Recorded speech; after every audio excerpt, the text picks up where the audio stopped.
Welcome to the Dup Dive. Today we're tackling a topic that really hums beneath the surface of every workplace, but has this huge impact on how we all feel and perform. Exactly. We're talking about that intricate connection between organizational culture and employee well-being. Yeah, and it's not just, about the ping pong tables or the free snacks, is it? Not at all. This goes much deeper. It's about the fundamental ways a company operates, those unspoken rules, the values, and how all of that shapes the health, mental and physical of its people.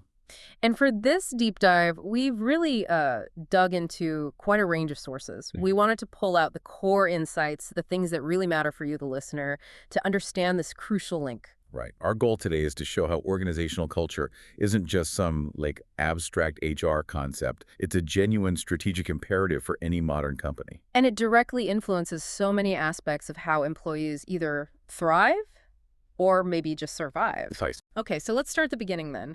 What exactly is organizational culture? We often hear it described sort of academically as the consistent collective way an organization's employees and leaders behave, think, and work. Yeah, but maybe think of it more simply. It's like the proverbial glue holding an organization together. A glue, I like that. But, and this is key, it's not static. It's not set in stone. It's constantly evolving, shifting based on the people, the market, everything. Okay, so to help us get a better handle on the different types of cultures out there, we're going to look at a model, right? The competing values framework. Yes, the CVF. It actually dates back to the early 80s, Quinn and Cameron, but it's still incredibly useful. It gives us a lens to see these different styles. How does it work? Well, imagine two sort of basic questions or tensions every organization faces.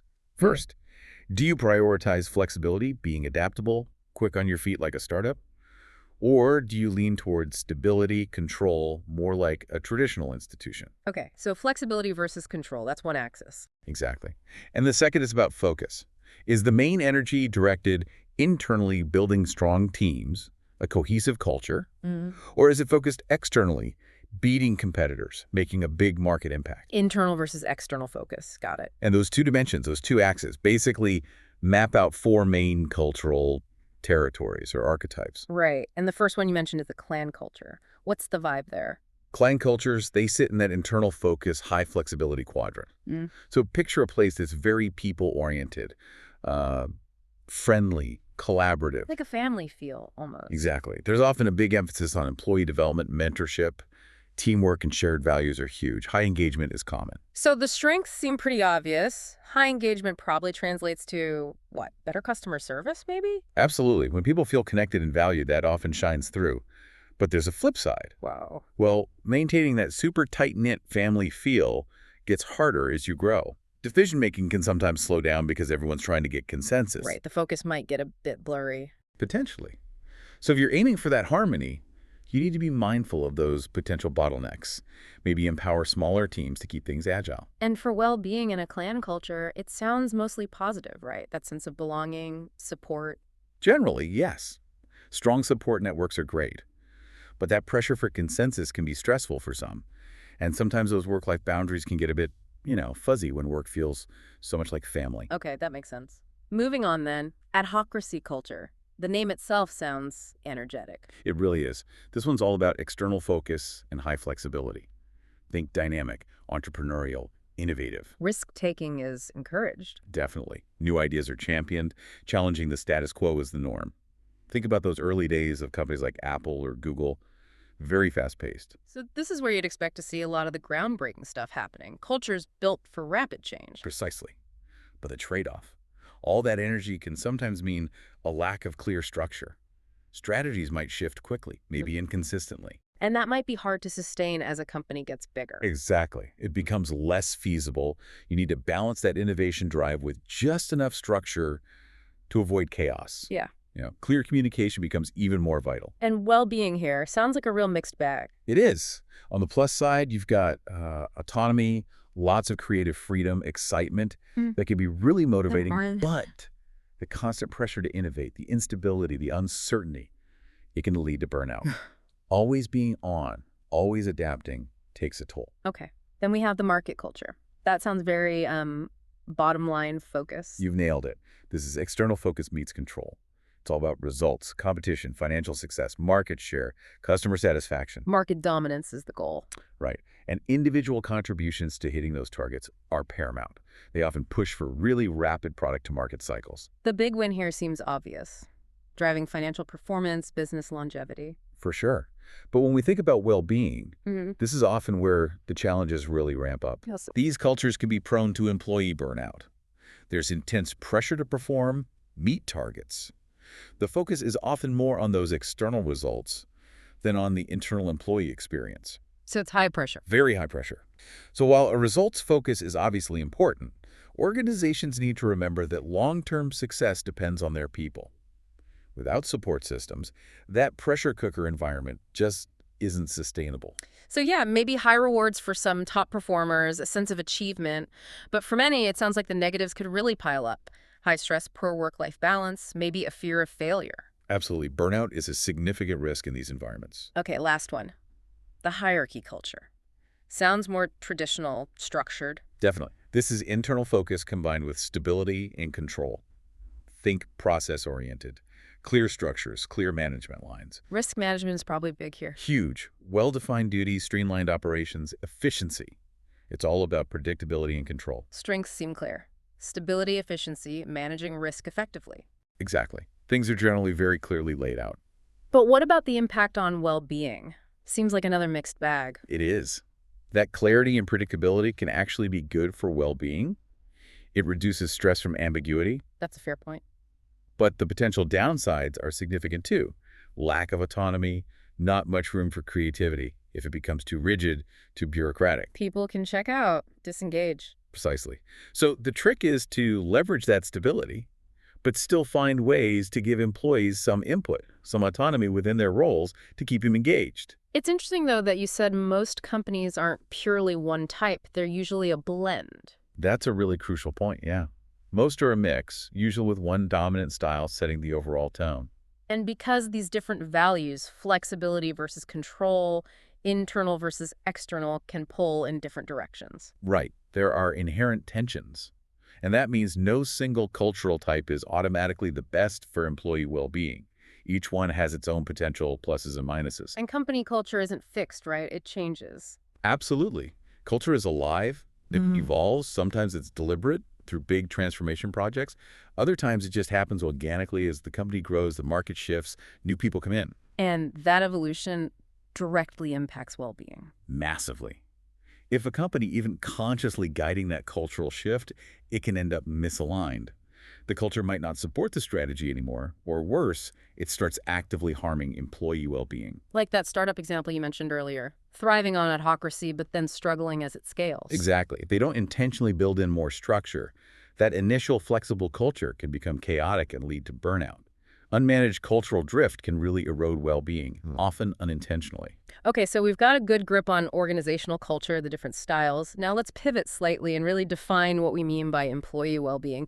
It sounds much broader than just, liking your job. It absolutely is. Employee well-being is really about the whole person. It's their holistic state, physical, mental, emotional health, all within the context of their work. So it goes beyond job satisfaction to things like stress levels, work-life balance. Definitely. It's looking at the complete picture of how work impacts an individual. And it has several different dimensions, doesn't it? It does. You've got the obvious one. Physical well-being, their actual health, supported by things like healthcare access, maybe good ergonomics at their desk. Right. Then there's mental and emotional well-being, psychological health, stress management, their overall mood. Things like mindfulness programs or flexible work can support this. And it's not just internal state, is it? Social factors play a part. Hugely important. Social well-being, the quality of relationships with colleagues, that sense of connection, team building, social events can foster this. Okay, what else? Financial well-being is crucial too. Economic stability, feeling secure, fair pay, good benefits, maybe even financial literacy support. And then career well-being opportunities for growth, skill development, seeing a path forward. I also read somewhere that overall life satisfaction is a really big piece of this puzzle. Yes, that's a key finding in the research. Someone's general satisfaction with their life actually weighs more heavily on their overall well-being than just their satisfaction with their specific job. Wow. That really underscores how much organizational culture can seep into every part of an employee's life, doesn't it? Yes. Well beyond the 9 to 5. Exactly. A culture that creates chronic stress isn't just bad during work hours, it impacts everything. Which means a one-size-fits-all approach to culture and well-being just isn't going to cut it. No way. Different cultural elements will affect these different dimensions of well-being in very different ways. It's complex. So how does this often invisible force of culture actually permeate our day-to-day work lives and shape well-being? How does that influence happen? Well, culture basically sets the stage. It shapes our attitudes, our behaviors. It does this by establishing those shared values, what the organization really cares about, and also the unwritten rules, how things are done around here. And when your work, how you do things, aligns with those cultural norms and your own goals, you feel a greater sense of accomplishment, leads to better job satisfaction. And leadership must be a huge factor in setting that stage, right? Absolute critical. Leadership is often the primary channel for culture. The core values usually start at the top. And that shapes their leadership style. Exactly, which then influences how everyone else behaves. Think about it. A supportive manager can make a world of difference. They reduce conflict, boost morale, increase satisfaction. And different styles have different impacts, like transformational versus autocratic. Big differences. Transformational leadership, inspiring, motivating, is consistently linked to higher engagement and lower stress. Autocratic, top-down styles, often the opposite. Higher stress, lower satisfaction. What about communication? How the company shares information, that seems vital too. Oh, absolutely vital. Transparency is key. When information, good or bad, is shared openly, honestly. It builds trust. Exactly. It builds trust, boosts collaboration, keeps everyone informed, encourages innovation because people understand the bigger picture. And feeling psychologically safe to speak up, to voice concerns without fear, that's crucial. And the lack of transparency. Breeds mistrust, anxiety, uncertainty, really damaging to well-being. Now, we came across a model that helps explain this connection more formally, the Job Demands Resources Model, or JDR. Can you break that down for us? Yeah, the JDR model is really useful here. It helps us understand the specific mechanisms through which culture impacts well-being day to day. Basically, it says you can categorize all job characteristics into two buckets: job demands and job resources. Okay, job demands. What falls into that bucket? These are the aspects of your job that require sustained effort, physical, mental, emotional, and they come with certain costs. Think high workload pressure, a difficult physical environment, maybe emotional labor like in customer service, or even just role ambiguity, not being sure what you're supposed to be doing. These things drain your energy. Got it. And job resources are the counterbalance. Exactly. Resources are the things that help you achieve your goals, buffer the negative impact of demands, and also stimulate your growth and development. Like what specifically? Things like autonomy, having control over how you work, social support from colleagues and your boss, getting regular feedback, role clarity, opportunities for learning and career advancement. These things energize you. So how do demands and resources interact to affect well-being according to the model? There are two main pathways. First, the health impairment process. If you face high demands consistently without enough resources to cope, You burn out. that's the risk. Depleted energy, negative health outcomes like burnout, stress-related illnesses. Second, there's the motivational process. Having sufficient resources actually fosters growth, learning, engagement, makes work more motivating. And resources can soften the blow of high demand. Yes, that's a key part. Resources can act as a buffer, lessening the negative impact of demands. Okay, now connect this back to culture for me. How does culture fit into the JDR model? Culture is what creates the specific demands and resources people experience. It sets the context. Can you give an example? Sure. A highly competitive market culture might inherently create high demands around performance targets. A collaborative clan culture might naturally provide more resources like social support and teamwork.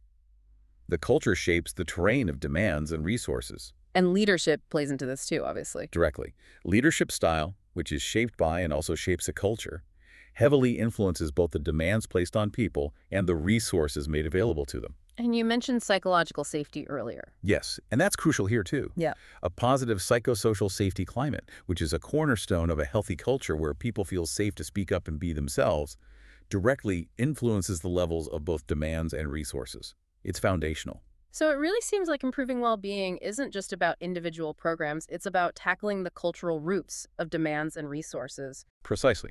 And a leader's effectiveness in promoting well-being isn't just about their personal style. It depends on whether that style fits the culture. How so?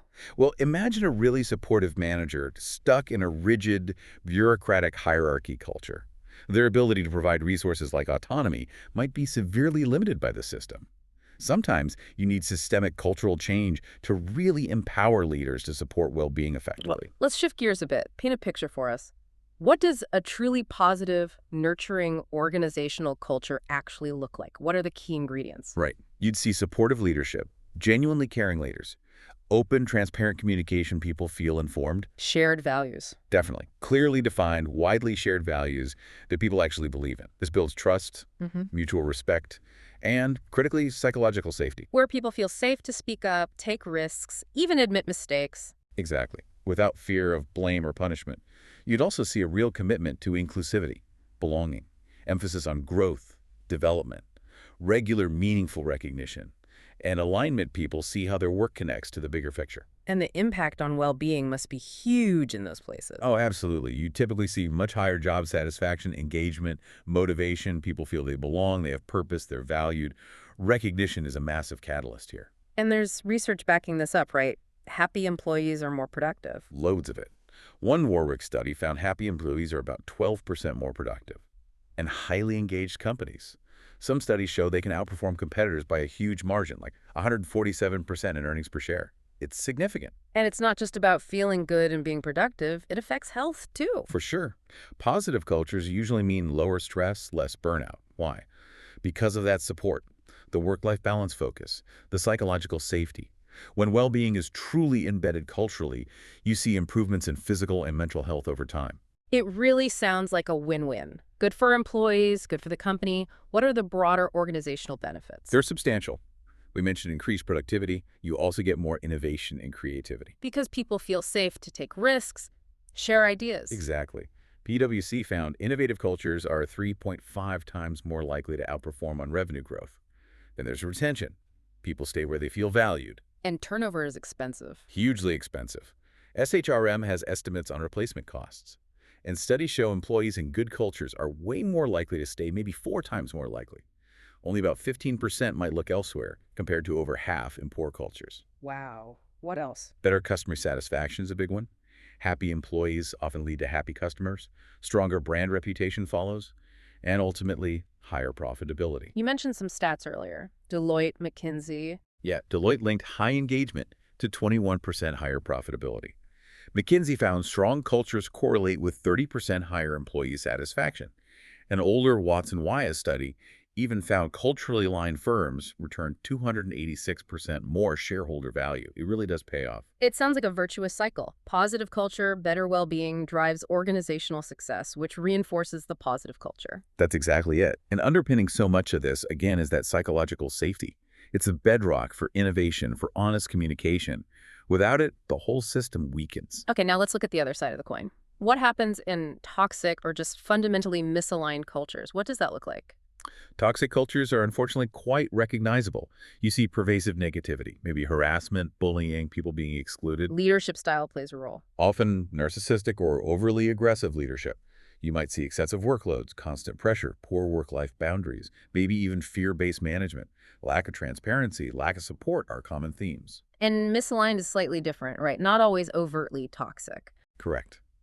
Misalignment is that gap, that conflict between the company's stated values or goals and how things actually work day to day. What they say versus what they do. And that creates friction. Lots of it.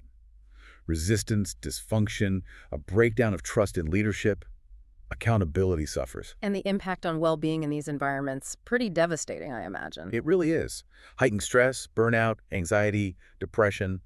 They're strongly linked to toxic environments and certain leadership styles. Engagement must plummet. It does. Morale tanks. Yeah. You can even see physical health issues emerge from chronic stress. Think about reports from places like some Amazon warehouses. The injury rates, the burnout, people's self-worth can get eroded. Sometimes they even start adopting negative behaviors themselves. That toxic turn. And the organization obviously pays a price, too. A huge price. Increased turnover is almost guaranteed. People flee toxic environments. You see more quiet quitting people physically there but mentally checked out. Absenteeism, lower productivity. All of it.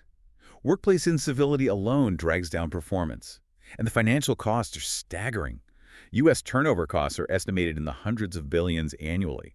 Stress-related healthcare costs, similar scale. Not to mention the reputational damage. Exactly. It erodes trust inside and out. Collaboration dies, innovation stalls because nobody wants to stick their neck out. Implementing strategy becomes incredibly difficult. It's fascinating and disturbing how some toxic cultures seem to arise from taking a potentially good value, like results or efficiency, to an extreme without balance or ethics. That's a really sharp observation. Think about the intense sales pressure at Wells Fargo. 8 is great. Or some early reports about Uber's aggressive culture. Or that relentless efficiency drive at Amazon. When one goal eclipses everything else, well-being, ethics, that's often the danger zone. And the costs aren't just turnover, are they? There are hidden costs. Absolutely. Lost productivity from disengagement, missed innovation opportunities, Yeah. brand damage, higher healthcare costs. It all adds up to a massive drain. And even in those misaligned cultures, the ones that aren't maybe overtly toxic, there's still a hit to well-being. Definitely. That disconnect, saying one thing, doing another, creates cognitive dissonance for employees. It erodes trust. It undermines well-being even without bullying or harassment. Like a company preaching innovation but punishing failure. Exactly. Or claiming to value employees while making decisions that clearly don't prioritize them. That misalignment breeds cynicism and saps energy. Okay, so if an organization realizes we need to change, we need to become more well-being-centric, where do they start? What are the levers for change? It has to be a deliberate strategic effort. It involves leadership, HR policies, day-to-day practices. But honestly, leadership commitment is the absolute starting point, non-negotiable. How specifically does leadership drive this? They have to champion it, model the behaviors, embed well-being into the company's DNA, into decision-making, set the tone from the very top. To walk the talk. Absolutely. Be transparent, create a positive environment, and crucially, develop their managers. Equip managers with skills in emotional intelligence, stress management, how to be truly supportive. Manager training has shown real impact on engagement and retention. Ethical leadership comes into play too. Strongly. Leaders demonstrating fairness, integrity, genuine concern that's directly linked to better well-being across the board. And beyond leadership, what about HR policies and specific initiatives? HR's role is translating that leadership commitment into action. So things like promoting real work-life balance, flexible work options, meaningful time off. Though, it's worth noting remote work needs careful management too, or it can add stress. Right, flexibility isn't a magic bullet. What else? Robust mental and physical health support. EAPs, mindfulness resources, wellness programs, ergonomic support, health screenings show you're investing in employee health. And fostering that sense of safety and belonging we keep coming back to. Essential. HR policies should actively foster psychological safety, promote diversity, equity, inclusion, belonging. DDIB training, inclusive policies, celebrating diversity, it all matters. Psychologically safe teams are more effective, more innovative. What about recognition? Huge lever. Meaningful recognition programs, frequent, timely, specific, genuine, linked to values. They're incredibly powerful for engagement, satisfaction, and reducing burnout. And opportunities for growth. Yes, offering paths for learning, development, career advancement shows you're invested in people's futures. Training, coaching, mentorship. And finally, effective feedback mechanisms. Surveys, meetings. Surveys, meetings, suggestion boxes, 360 feedback. But the key is acting on the feedback. Closing that loop builds immense trust. You have to show you're listening and responding. It sounds like it really has to be a joined-up effort, not just isolated programming. Exactly. It needs to be systemic, integrated, all these levers reinforcing each other. A standalone mindfulness app isn't going to fix a toxic culture. And that point about acting on feedback seems really powerful as a cultural intervention in itself. Yeah, it really is. It builds trust, enhances psychological safety, gives employees agency, it shows their voice matters, which is fundamental to well-being. Okay, the world of work is changing so fast. How are things like remote work and AI shaping this whole conversation around culture and well-being going forward? It's a really dynamic landscape right now. Yeah. Remote and hybrid work, huge shift. Benefits like flexibility are clear, but there are real challenges too. Like isolation, maintaining culture. Exactly. Isolation, disconnection, keeping that sense of shared values alive when people aren't physically together, ensuring engagement. It requires more intentional effort. More deliberate communication. Transparent communication, finding new ways for virtual connection, maybe shifting focus more to results than just presence, rethinking office space for collaboration when people do come in. And AI, how is that factoring in? AI's influence is growing fast. It has positives, chatbots for mental health support, personalized wellness plans, optimizing schedules maybe. Streamlining Yeah, workflows. streamlining tasks, enhancing collaboration tools, helping align well-being initiatives with values, lots of potential. But there are big ethical questions too. Data privacy, transparency. Absolutely. Privacy, how algorithms are used, consent.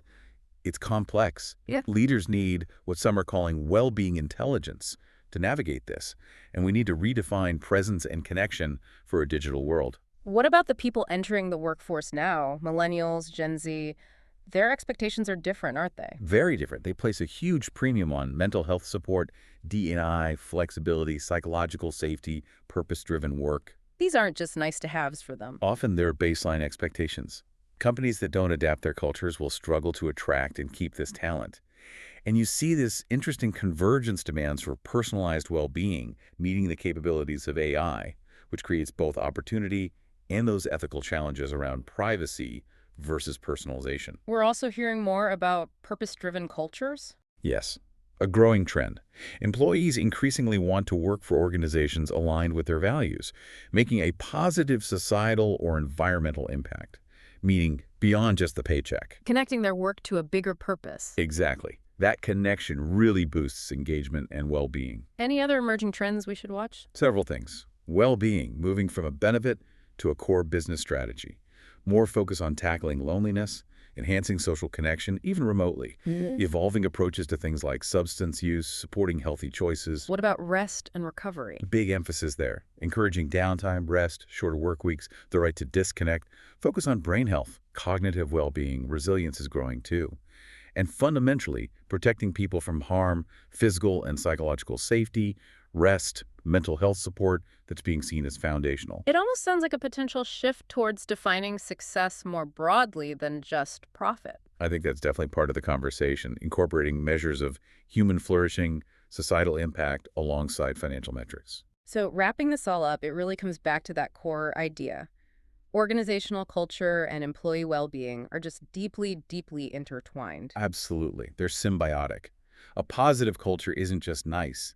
It's a fundamental catalyst for well-being and a strategic imperative for success today. And building that culture isn't a project with an end date, it's ongoing. Exactly. Continuous commitment from leadership, strong HR practices, and a constant willingness to adapt, to evolve, based on employee needs and the changing world. But the payoff engagement, productivity, innovation, retention, the bottom line seems well worth the effort compared to the cost of neglect. Far outweighs it. The costs of toxic or misaligned cultures are immense, visible, and hidden. And it sounds like ultimately the buck stops with top leadership. It really does. They set the direction, provide resources, model the behavior. It's their stewardship that makes or breaks it. It's a continuous journey of assessment, feedback, and evolution. So a final thought for our listeners. As the future of work keeps unfolding, it seems the organizations that genuinely weave well-being into their strategic fabric won't just survive. They'll thrive. They'll attract the best people, spark innovation, and build a truly sustainable, positive legacy. That's a powerful place to end. Thank you for that incredibly insightful deep dive today.